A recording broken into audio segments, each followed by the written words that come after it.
Bonjour, je m'appelle Julien de Pétris, j'ai 38 ans, je suis exploitant au sein de l'ORL de Saint-Pourquier, qui exploite aujourd'hui 160 hectares de terres agricoles. Je me suis installé il y a 5 ans, en mars 2016, avec 43 hectares.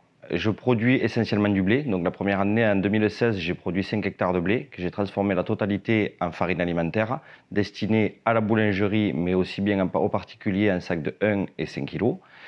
Et 90% de ma clientèle sont des grandes surfaces pour la boulangerie. Et depuis le début de l'année 2020, je commercialise aussi de l'huile de tournesol et de l'huile de colza. Et j'exploite les terres dans le Tarn-et-Garonne. L'évolution marquante, quand je me suis installé, j'ai produit 5 hectares de blé.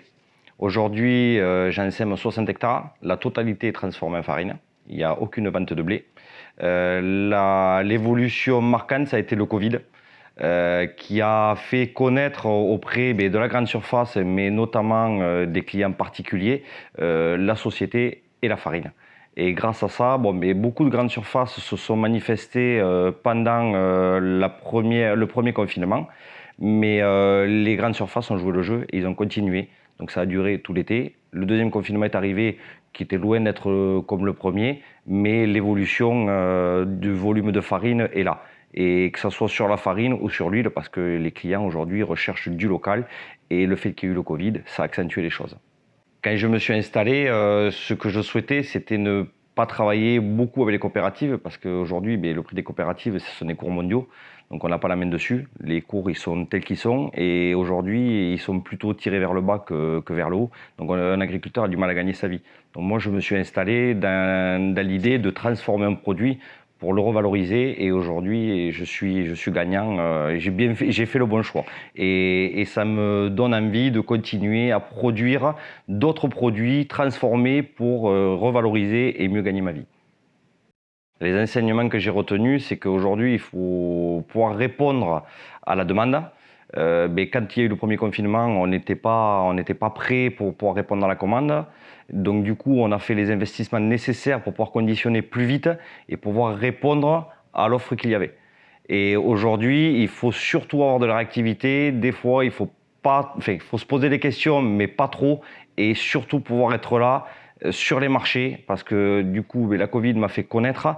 Et aujourd'hui, c'est un plus. Aujourd'hui, la société est vraiment connue. J'ai pris une place, des réseaux se sont ouverts, les chambres d'agriculture me contactent, des interviews sont souvent demandées pour expliquer comment j'en suis arrivé là. Aujourd'hui, c'est vraiment un gros gain. Et aujourd'hui, j'ai plus besoin de me battre pour commercialiser. Je dirais presque que ça se fait tout seul. L'avenir de la production, c'est continuer à développer la farine, notamment les sacs de 1 kg et 5 kg, ceux qui sont les plus intéressants pour moi. Je n'arrêterai jamais la boulangerie ou la pizzeria, ça fait quand même des volumes.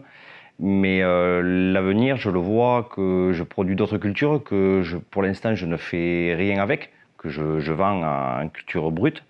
Et aujourd'hui, je veux créer des cultures que je puisse transformer, ou du légume sec que je puisse ensacher. Et la totalité de mes productions seront vendues en direct.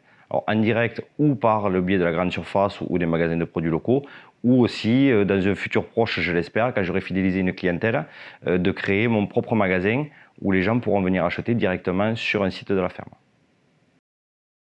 Les critères sont, il faut refuser aucune proposition, il faut toutes les étudier. Alors des fois, après, on peut refuser après une étude, si vous trouvez nécessaire que c'est pas correct.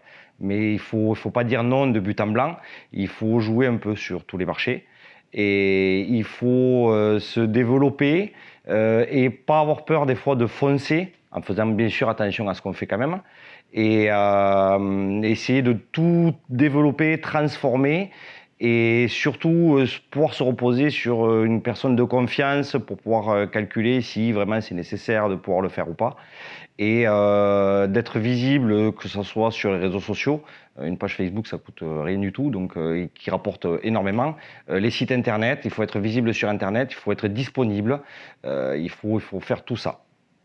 Et ce qu'il faut voir aussi, c'est, moi je fais actuellement faire par un prestataire, et je vais essayer courant d'année 2021 de monter faire mon propre investissement pour monter ma meunerie. Et grâce à ça, j'aurai la visibilité de tout, du grain de blé germé jusqu'au sac de farine, tout sera entièrement fait à la ferme. En restructurant, en créant la meunerie, je vais pouvoir faire perdurer la société, créer de l'emploi et j'espère faire durer pendant longtemps et pour pouvoir passer la main à mon fils plus tard.